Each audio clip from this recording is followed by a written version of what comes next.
bendiciones, amigos. Estamos una vez más en este lugar. Estoy bendiciendo a todas las personas que permiten que entremos a su hogar con la palabra del Señor. Estamos una vez más, ¿verdad?, en este lugar para predicar la palabra del Señor, para traer una reflexión de la palabra del Señor. Estamos creyendo que el Espíritu Santo de Dios nuevamente hoy nos va a dar una palabra fresca, una palabra nueva, una revelación nueva, porque la palabra, siempre la palabra es la palabra de Dios, pero el Señor está con una revelación nueva para todas aquellas personas que quieren abrir su mente para recibir de Dios. Bendiciones a mis hermanas de las diferentes iglesias de Estelí, las bendigo en el nombre poderoso de Jesús, a mis vecinos, hasta allá al mercado Alfredo Lazo, yo los bendigo en el nombre de Jesús. Yo bendigo hasta allá la chácara, a mis hermanos, mis hermanas que están en Cristo Jesús, hasta el Quiabú, bendiciones hermanos, hasta los diferentes barrios, hasta allá donde entra este programa, los bendecimos en el nombre de Jesús. Saben, amigos, que yo estoy bendiciendo hoy a los hermanos, a los hermanos que son de la Iglesia Católica. A ellos les gusta el programa Palabra de Vida. Muchas personas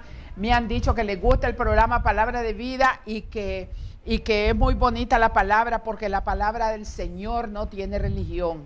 La palabra del Señor es viva y eficaz. Dice el Señor que es como una espada de dos filos que penetra hasta partir el alma.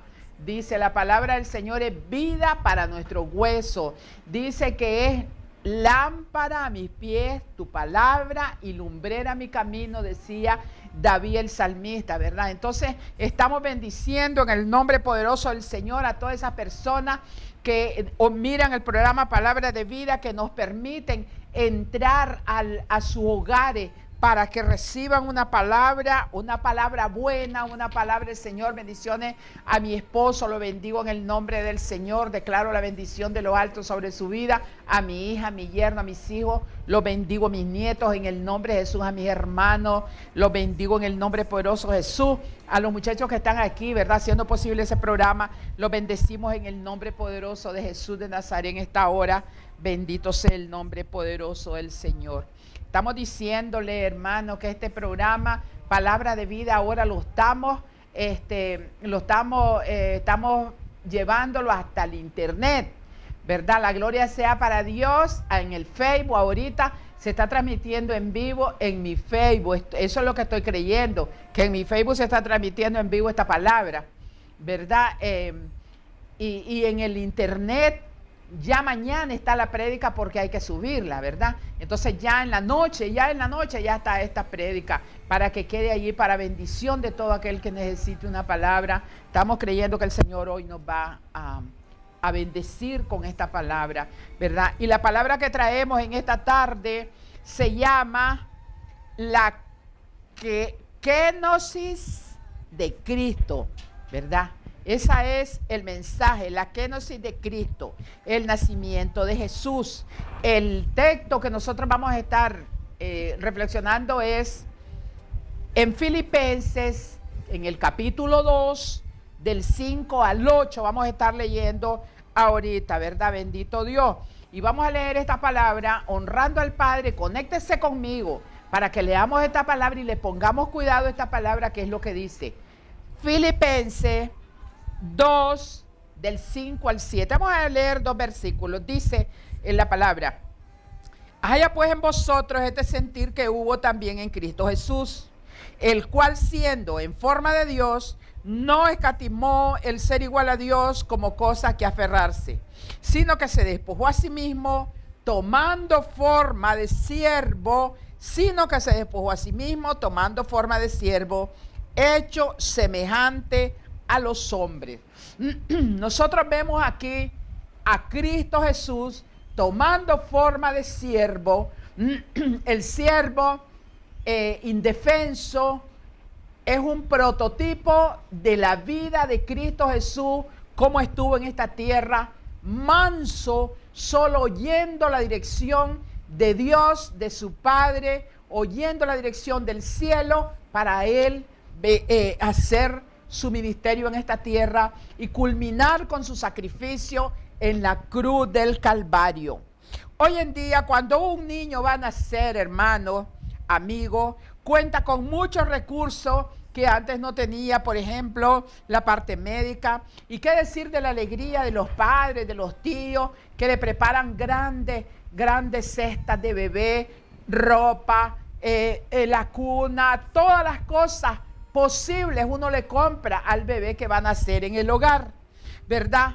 Pero nosotros vamos a estar hablando del nacimiento de Cristo Jesús. La kenosis de Cristo quiere decir, es una definición de despojo. Es traducción del griego kenao, que traduce además vaciarse, privarse, despojarse uno mismo de su posición, ¿verdad? Acción mediante la cual Cristo se despoja de su poder innato y desciende a una condición inferior. Eso quiere decir kenosis, ¿verdad? Otros dicen kenosis, pero vamos a, como lo tomamos del diccionario, kenosis, ¿verdad? Cristo no se vació a sí mismo de su deidad. No dejó de ser lo que era esencial y eternamente Dios. Cristo era Dios. No se despojó no renunció a ser Dios. No se comportó como Dios, pero Él no dejó nunca de ser Dios. La versión actualizada inglesa, aunque no da una tradición exacta, traduce: se hizo carente de gloria. Se hizo carente de gloria. Expresa muy bien lo que hizo el Señor, ¿verdad? Fue una decisión voluntaria por amor a la humanidad. Cristo se despojó de su igualdad con Dios, se despoja de los privilegios como Dios, su omnisciencia y omnipresencia, su inmortalidad de cuerpo, que viene a experimentar la muerte de cruz, la muerte en el Calvario por nosotros, la gloria que tenía con el Padre antes de la fundación del mundo. Él lo dijo, pero Él se despojó de todo eso. Dice Juan 17:5, y ahora pues, Padre, glorifícame tú al lado tuyo, conforme a la gloria que tuve contigo antes de que el mundo fuese. Entonces nosotros vemos cómo Cristo Jesús tuvo la gloria con su Padre allá en el cielo antes de la fundación del mundo. No fue que Cristo era a partir de que nació en esta tierra. Eso fue un episodio de la vida de Dios para traer al mundo una misión de rescate por nosotros.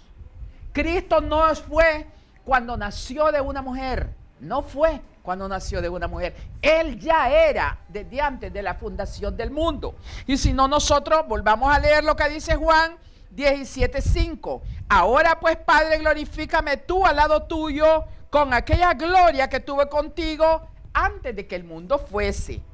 Aquí la gloria del griego doxa traduce resplandor, honra, señorío, grandeza, brillo, magnificencia. Todo eso fue Cristo Jesús antes de la fundación del mundo y sigue siendo ahora en el cielo, ahora como Padre, ahora como Redentor, ahora como Santo, ahora como Padre Eterno, como Pastor, como nuestro Señor, como nuestro Redentor, como nuestro Salvador, como nuestro Sanador. Él es Dios y fuera de Él no hay nadie más, ¿verdad? Muchas explicaciones se han dado aquí y en otros lados acerca de la personalidad del Señor, que Él es uno. Yo soy el que soy y antes de mí, dice el Señor, nadie es, ni después de mí nadie va a ser. Entonces nosotros aquí vemos a Dios, al Señor, naciendo como hombre, despojándose del privilegio de ser Dios para ser un simple hombre de carne y hueso, para llevar a cabo la misión de pagar por los pecados del mundo, por los pecados tuyos y por los pecados míos en la cruz del Calvario.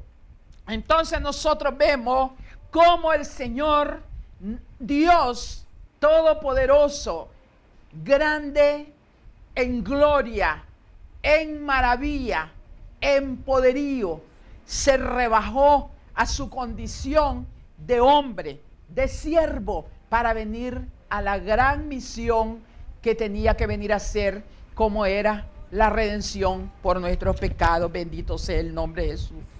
Bendito Dios. Sus poderes exteriores, nosotros vemos en Hechos 10:38, dice la palabra del Señor, como Dios ungió con el Espíritu Santo y con poder a Jesús de Nazaret, y como éste anduvo haciendo bienes y sanando a todos los oprimidos por el diablo, porque Dios estaba con él.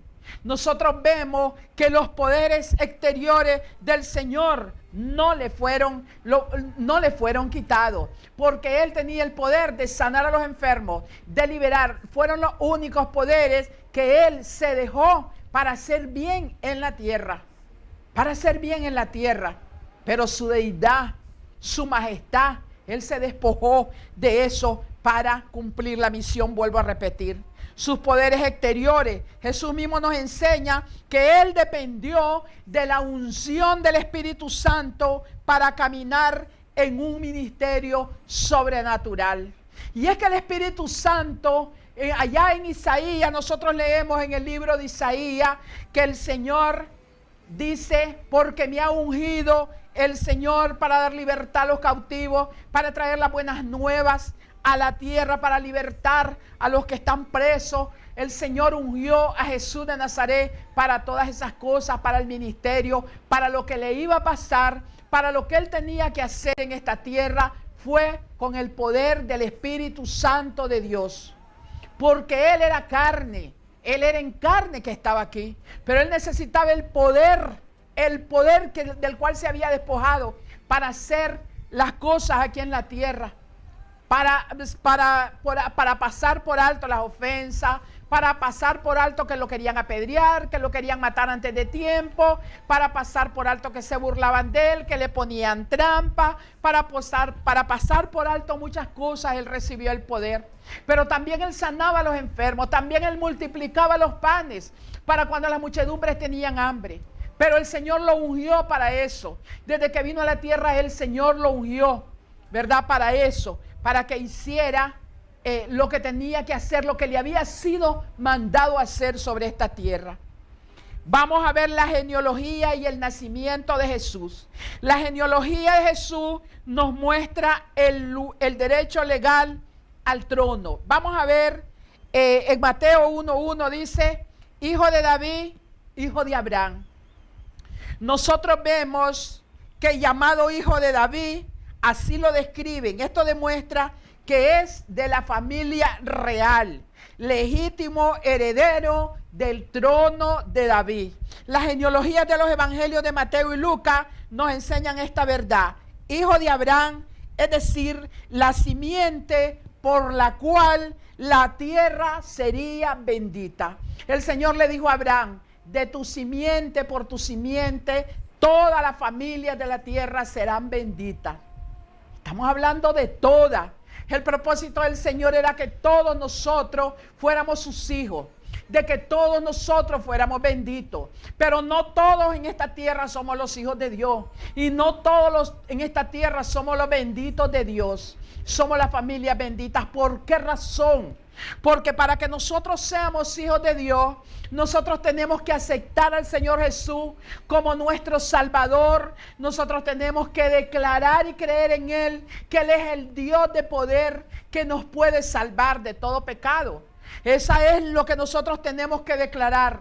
Hay una palabra linda que sustenta eso, que dice: a los suyos vino y los suyos no le recibieron, pero aquellos que le recibieron, aquellos que creyeron en Él, fueron constituidos hijos de Dios. No todos somos hijos de Dios, todos somos criaturas, hemos sido criaturas de Dios, pero somos hijos de Dios los que hemos dado un paso adelante y le hemos dicho: Señor, yo te acepto como mi Salvador personal, y dejo toda la tradición, y dejo todas las costumbres, y dejo todas las idolatrías, y dejo todas las mañas que yo aprendí en el mundo, en la religión, y me dedico a tus mandamientos, y me sujeto bajo tu poderosa mano. Esos son los que el Señor le dio potestad de ser hechos hijos de Dios.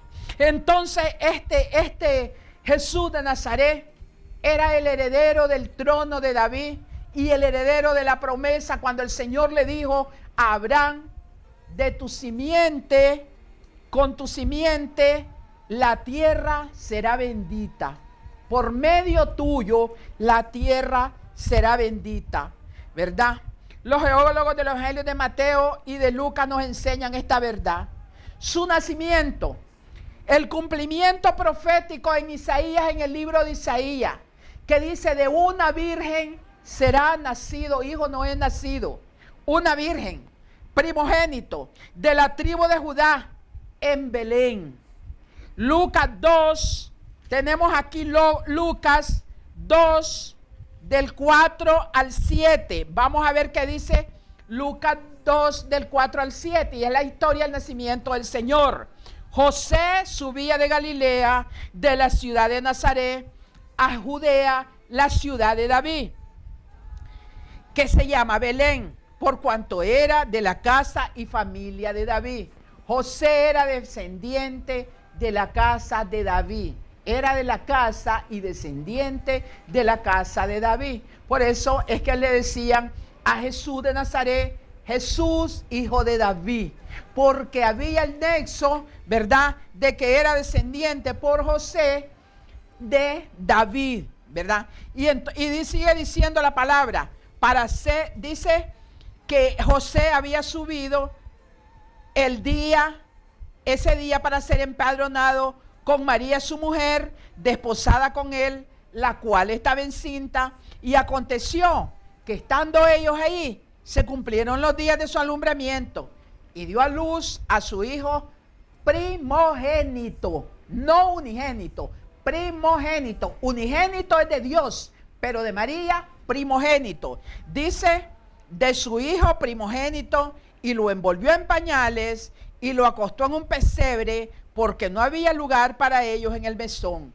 Nosotros vemos aquí como hay una reseña del nacimiento del Señor, del nacimiento de Jesús. Dice la palabra del Señor que Él nació ahí. Fue propósito de Dios. Él pudo haber nacido en una casa real, entre reyes, entre riquezas, entre piedras preciosas. Él pudo haber nacido tal vez de una reina, hijo de una reina, pero él nació de una mujer humilde que vivía en una ciudad, en un pueblo, en un caserío, porque el Señor no venía a dar ostentaciones. Él venía a salvar al mundo como un cordero, como una cosa, como desprotegido, pero la protección la tenía de Dios, ¿verdad? También los ángeles. Vamos a ver el cumplimiento profético: una virgen, primogénito de la tribu de Judá, en Belén. Belén, cuyo nombre significa casa de pan, pequeña para estar entre las familias de Judá, porque era una aldea, ¿verdad? Es decir, un pequeño grupo de vivienda sin muro, sin defensa, fundada en los alrededores de las ciudades. Los ángeles también aquí confirman el nacimiento del Señor Jesús, del Salvador del mundo. Y esto lo vemos en Lucas 2, 8, 15. Dice: había pastores en la misma región que velaban y guardaban las vigilias de la noche sobre su rebaño, y aquí se presentó un ángel del Señor, y la gloria del Señor los rodeó con su resplandor, y estos pastores dice que tuvieron gran temor. Pero el ángel del Señor les dijo: no temáis, no temáis, porque aquí es dada buenas nuevas de gran gozo, que será para todo el pueblo, que os ha nacido hoy en la ciudad de David un Salvador, que es el Cristo y Señor. Estos pasajes de la Biblia a nosotros nos dan una señal para que nosotros entendamos, ¿verdad?, que el Rey Salvador del mundo estaba naciendo de una manera sencilla, de una manera no ostentosa, ¿verdad?, de una manera solo dirigida por Dios. Porque ¿a quién le es anunciado por medio de ángeles que nació mi nieto, que nació mi sobrino? Nadie, absolutamente nadie. Pero ese privilegio era de Dios porque era Dios el que estaba naciendo. No era Dios el que estaba naciendo un niño con la cobertura de Dios, un niño en carne para cumplir una misión sobre esta tierra. Bendito sea el nombre de Jesús. Los testimonios del Mesías fueron sobrenaturales y naturales, históricos. Los sabios también llegaron a visitar al niño, a adorar al niño. Se cree, ¿verdad?, que estos sabios eran probablemente sacerdotes persas, piadosos y astrónomos, quizás eran descendencia hebrea o habían sido instruidos en la ley, pues conocían la profecía acerca del nacimiento del Señor, ¿verdad? Los sabios del oriente rinden honor al rey. Ellos van y por medio de una estrella que los va guiando, por medio del Señor, en otras palabras, por medio de una señal de parte de Dios, los va guiando una estrella. Y esto está en Mateo 2, 5 y 6 dice, ellos les dijeron en Belén, cuando le preguntó Herodes que para dónde iban, porque ellos andaban buscando al niño. Herodes le pregunta, ¿para dónde van ustedes y qué andan haciendo? Y entonces ellos le contestaron a Herodes, ellos le dijeron en Belén de Judea, porque así está escrito por el profeta, ¿verdad? Y tú, Belén, de la tierra de Judá, no eres la más pequeña entre los príncipes de Judá, porque de ti saldrá un guiador que apacentará a mi pueblo Israel. Está hablando de Jesús de Nazaret. Está hablando del Señor. Ellos ya vieron esa profecía. Ellos ya conocían esa profecía. Porque muchas veces nos podemos preguntar quién les contó a ellos que había nacido el Señor. Pues la profecía, pues la Biblia, pues el libro de la ley, donde estaba todo escrito eso. Recordemos que todas esas profecías están escritas en el libro de Isaías. La circuncisión de Jesús. Jesús se identifica con los hombres. Jesús se identificó con el pueblo, con la carne, con la gente. Por ejemplo, Jesús se bautizó no para arrepentimiento, porque Jesús no era un hombre de pecado. Era un hombre sin pecado, con las mismas necesidades de nosotros, pero sin pecado. La palabra del Señor dice que sin pecado. Entonces Él se bautiza. Él lo circuncidan a los 8 días de nacido, ¿verdad? Y se bautiza no para arrepentimiento, sino para sometimiento a la voluntad de Dios, para ejemplo de los hombres. Entonces nosotros vemos aquí a Jesús, que es también nacido bajo la ley. Jesús fue nacido bajo la ley. Gálatas 4 y 5 dice, pero cuando vino el cumplimiento del tiempo, Dios envió a su Hijo nacido de mujer y nacido bajo la ley, para que redimiese a los que están bajo la ley, a fin de que recibiésemos la adopción de hijos. El Señor Jesús, nosotros podemos ver cómo el Señor Jesús aquí nace completo. Nosotros podemos ver cómo Dios se encarna en un hombre para venir a hacer una misión en la tierra, y era la redención de nuestros pecados.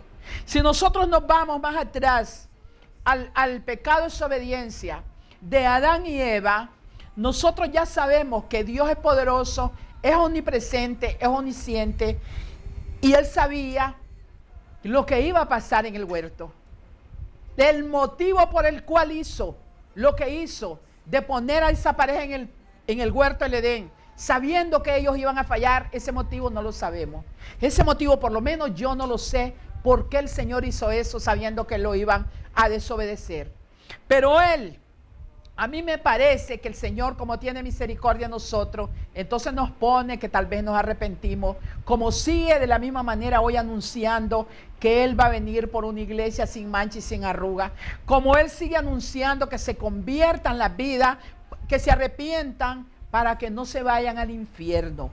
La palabra del Señor dice, prediquen el evangelio, el que crea va a ser salvo, el que no crea va a ser condenado. Entonces la prédica de la condenación y la salvación no es una prédica inventada por el hombre, no es una prédica que yo la vengo a decir aquí, es una palabra del Señor, y Él sigue anunciando hoy día esa palabra, y Él sigue, y nosotros estamos viendo muchos testimonios el Señor usa niños, que están diciendo que el Señor viene, que tantas cosas, y que el Señor puede aparecer en cualquier momento. Pero hasta el último momento el Señor va a seguir predicando su palabra por medio de su pueblo, por medio de sus siervos, por medio de todos aquellos que nos disponemos para predicar la palabra del Señor.